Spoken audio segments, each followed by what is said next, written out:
Iran વોરને કારણે સર્જાયેલી આર્થિક સ્થિતિ હવે અમેરિકાના લોકોને થકવી રહી છે.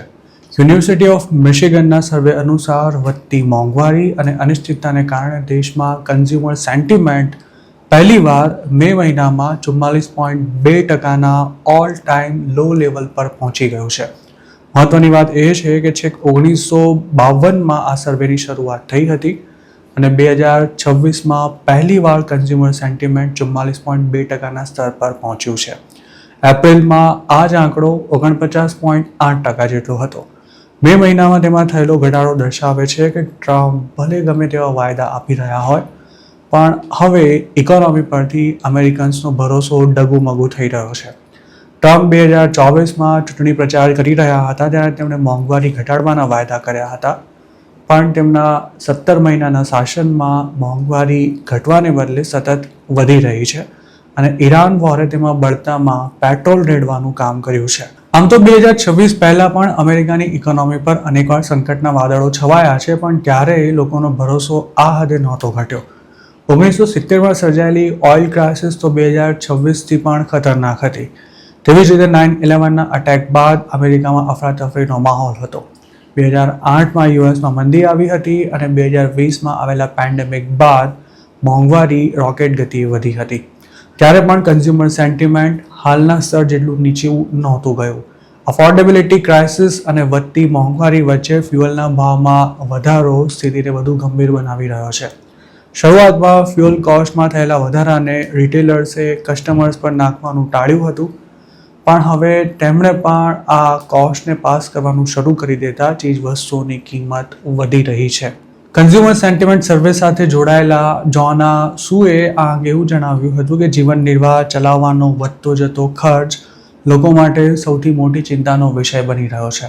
આ સર્વેમાં ભાગ લેનારા 57% લોકોએ જણાવ્યું હતું કે હાઈ પ્રાઇસીસને લીધે તેમનું પર્સનલ ફાઇનાન્સ વેરવિખેર થઈ ગયું છે.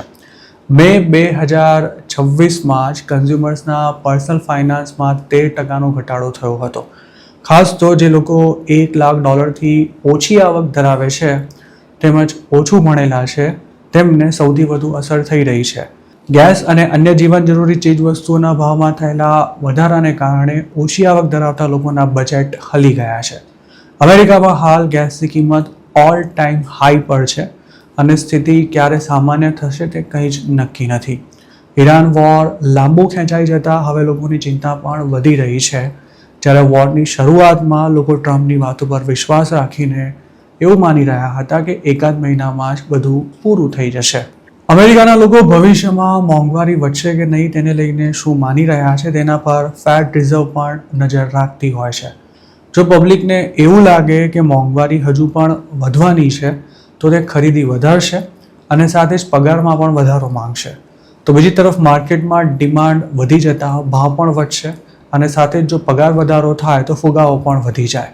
આમ આ તમામ બાબતો એકબીજા સાથે જોડાયેલી હોવાથી નાના મોટા દરેક ફેરફારની સમગ્ર ઇકોનોમી પર વધતા ઓછા અંશે અસર થતી જ હોય છે.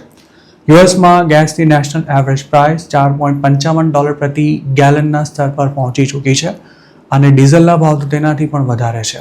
જ્યારે કેલિફોર્નિયા જેવા સ્ટેટમાં ગેસ $6થી પણ વધુની કિંમતે વેચાઈ રહ્યો છે.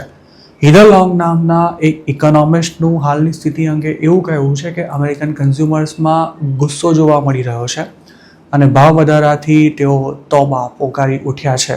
અમેરિકાની સૌથી મોટી રિટેલર વોલમાર્ટે પણ તાજેતરમાં જ એવી સંભાવના વ્યક્ત કરી હતી કે મોંઘવારી વધતા લોકો ખર્ચા કરવાનું ઘટાડે તેવી શક્યતા હોવાથી કંપનીના બિઝનેસ પર પણ તેની અસર જોવા મળશે. સ્વાભાવિક છે કે જો ફ્યુઅલ અને જીવન જરૂરી ચીજ વસ્તુઓ પાછળ લોકોને વધારે ખર્ચો કરવો પડશે તો તેમની ડિસ્પોઝેબલ ઇન્કમ પણ ઘટશે જેના કારણે તેઓ બીજી ચીજ વસ્તુઓની ખરીદી ઘટાડી દેશે. બહાર જમવાનું તેમજ ફરવા જવાનું ઓછું કરી નાખશે અને જે વસ્તુઓની જરૂર નથી તેની ખરીદી કરવાનું પણ ટાળશે. અમેરિકાની ઇકોનોમીમાં જે ધમધમાટ જોવા મળે છે તે કન્ઝ્યુમર સ્પેન્ડિંગને આભારી છે. દુનિયાના બીજા કોઈ દેશના લોકો ભાગ્યે જ અમેરિકન્સ જેટલા ખર્ચા કરે છે અને એટલે જ યુએસમાં દરેક નાના મોટા બિઝનેસીસ ચાલતા રહે છે. જોકે ટ્રમ્પ જે કંઈ કરી રહ્યા છે તેની અસર હવે સીધી અમેરિકાની પબ્લિકના ખિસ્સા પર પડી રહી છે અને તેનું પરિણામ મિડ ટર્મ્સ ઇલેક્શનમાં જોવા મળે તો પણ નવાઈ નહીં હોય. આ અંગે આપનું શું માનવું છે તેમને કમેન્ટમાં ચોક્કસ જણાવજો.